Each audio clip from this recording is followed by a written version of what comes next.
Genèse 2. Ainsi furent achevés le ciel et la terre, avec toute l'armée de ce qu'ils contiennent. Le 7e jour, Dieu avait achevé tout ce qu'il avait créé. Alors il se reposa en ce jour-là de toutes les œuvres qu'il avait accomplies.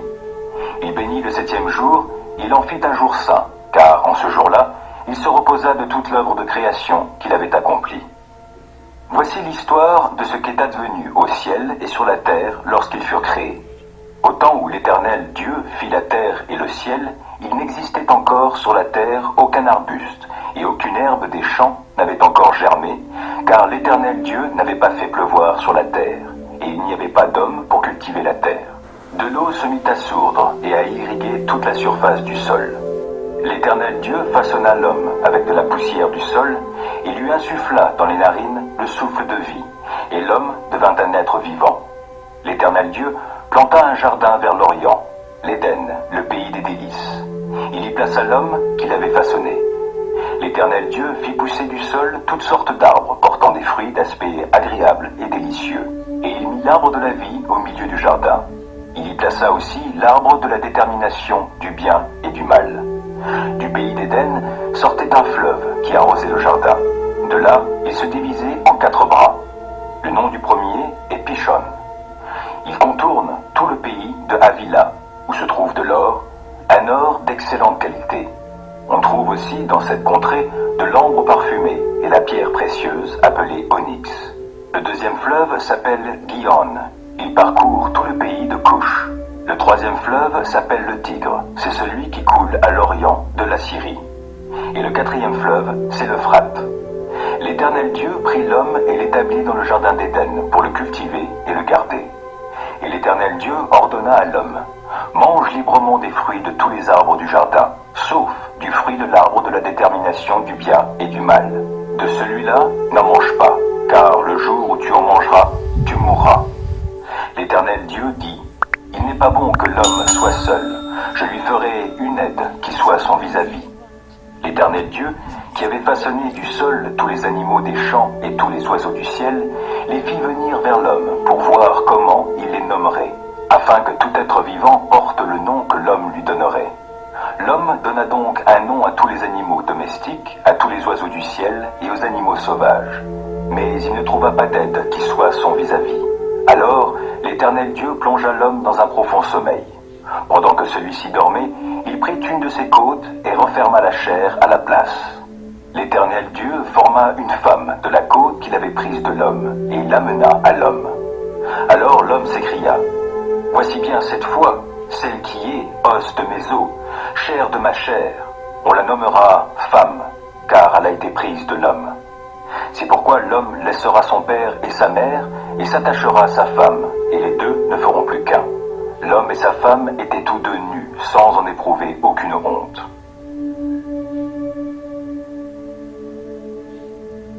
Genèse 3. Le serpent était le plus astucieux de tous les animaux des champs que l'Éternel Dieu avait fait. Il demanda à la femme: vraiment, Dieu vous a dit, vous n'avez pas le droit de manger du fruit de tous les arbres du jardin? La femme répondit au serpent: nous mangeons des fruits des arbres du jardin, mais celui qui est au milieu du jardin, Dieu a dit de ne pas manger de son fruit et de ne pas y toucher, sinon nous mourrons. Alors le serpent dit à la femme: mais pas du tout, vous ne mourrez pas.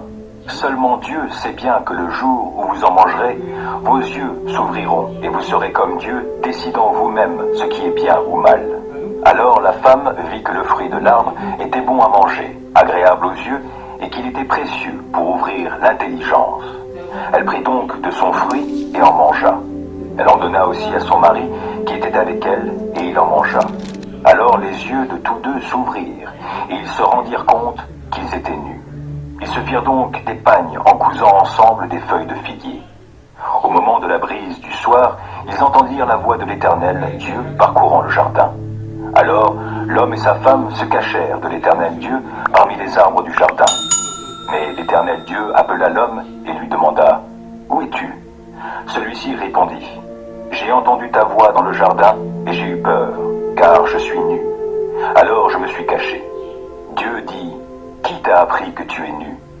Aurais-tu mangé du fruit de l'arbre dont je t'avais défendu de manger?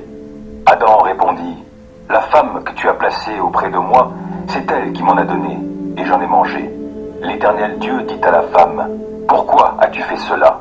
« C'est le serpent qui m'a trompé, répondit la femme, et j'en ai mangé. » Alors l'Éternel Dieu dit au serpent, « Puisque toi, tu as fait cela, tu es maudit parmi tout le bétail et tous les animaux sauvages. Tu te traîneras sur le ventre, tu mangeras de la poussière tout au long de ta vie. Je susciterai de l'hostilité entre toi et la femme, entre ta descendance et sa descendance. Celle-ci t'écrasera la tête et tu lui mordras le talon. Dieu dit à la femme, « Je rendrai tes grossesses très pénibles, et c'est dans la souffrance que tu mettras au monde tes enfants. Tes attentes seront tournées vers ton mari, mais lui, il te dominera. » Il dit à Adam, « Puisque tu as écouté ta femme et que tu as mangé du fruit de l'arbre dont je t'avais défendu de manger, le sol est maudit à cause de toi. C'est avec peine que tu en tireras ta nourriture tout au long de ta vie. Il te produira des épines et des chardons, et tu mangeras des produits du sol. Tu en tireras ton pain à la sueur de ton front, jusqu'à ce que tu retournes à la terre, puisque tu as été tiré de celle-ci. Car toi, tu es poussière, et tu retourneras à la poussière. » L'homme nomma sa femme Ève, vie. Elle est devenue en effet la mère de toute vie humaine. L'Éternel Dieu fit à Adam et à sa femme des vêtements de peau pour les habiller. Puis il dit, « Voici que l'homme est devenu comme l'un de nous pour décider du bien et du mal. Maintenant, il ne faudrait pas qu'il tende la main pour cueillir aussi du fruit de l'arbre de la vie, qu'il en mange et qu'il vive éternellement. » Alors l'Éternel Dieu le chassa du jardin d'Éden, pour qu'il travaille le sol d'où il avait été tiré. Après avoir chassé l'homme, il posta des chérubins à l'est du jardin d'Éden, avec une épée flamboyante, tournoyant en tous sens pour barrer l'accès de l'arbre de la vie.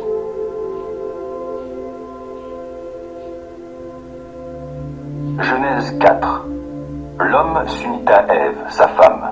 Elle devint enceinte et donna naissance à Caïn. Elle dit, « J'ai formé un homme avec l'aide de l'Éternel. » Elle mit encore au monde le frère de Caïn, Abel. Abel devint berger et Caïn cultivateur. Au bout d'un certain temps, Caïn présenta des produits de la terre en offrande à l'Éternel. Abel, lui aussi, fit une offrande. Il présenta les premiers-nés de son troupeau et en offrit les meilleurs morceaux. L'Éternel prêta attention à Abel et à son offrande, mais pas à Caïn et son offrande. Cela mit Caïn dans une grande colère et son visage s'assombrit. L'Éternel dit à Caïn, « Pourquoi es-tu en colère et pourquoi ton visage est-il sombre? Si tu agis bien, tu le relèveras. Mais si tu n'agis pas bien, le péché est tapis à ta porte. Son désir se porte vers toi, mais toi, domine-le. » Mais Caïn dit à son frère Abel, « Allons au champ. » Et lorsqu'ils furent dans les champs, Caïn se jeta sur son frère Abel et le tua. Alors l'Éternel demanda à Caïn, « Où est ton frère Abel ?»« Je n'en sais rien, répondit-il. Suis-je le gardien de mon frère ?» Dieu lui dit, « Qu'as-tu fait ? J'entends le sang de ton frère crier vengeance depuis la terre jusqu'à moi. Maintenant, tu es maudit et chassé loin du sol qui a bu le sang de ton frère versé par ta main.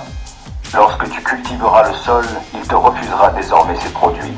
Tu seras errant et fugitif sur la terre. » Caïn dit à l'Éternel, « Ma faute est trop lourde à porter. Voici que tu me chasses aujourd'hui loin du sol fertile, et je devrais me cacher loin de toi. Je serai errant et fugitif sur la terre, et si quelqu'un me trouve, il me tuera. » L'Éternel lui dit, « Eh bien, si on tue Caïn, il sera vengé 7 fois. » Et l'Éternel marqua Caïn d'un signe pour qu'il ne soit pas tué par qui le rencontrerait. Caïn partit loin de l'Éternel. Il alla séjourner au pays de Nod, le pays de l'errance, à l'orient d'Éden, le pays des délices. Caïn s'unit à sa femme, elle devint enceinte et mit au monde Enoch. Caïn bâtissait une ville qu'il appela Enoch du nom de son fils. Enoch fut l'ancêtre d'Irad, qui eut pour descendants Mehujaël, Methushaël et Lémec. Lémec prit 2 femmes pour épouses. L'une s'appelait Ada et l'autre Tsilia. Ada mit au monde Yabal, le père des nomades habitant sous des tentes et au milieu de leurs troupeaux.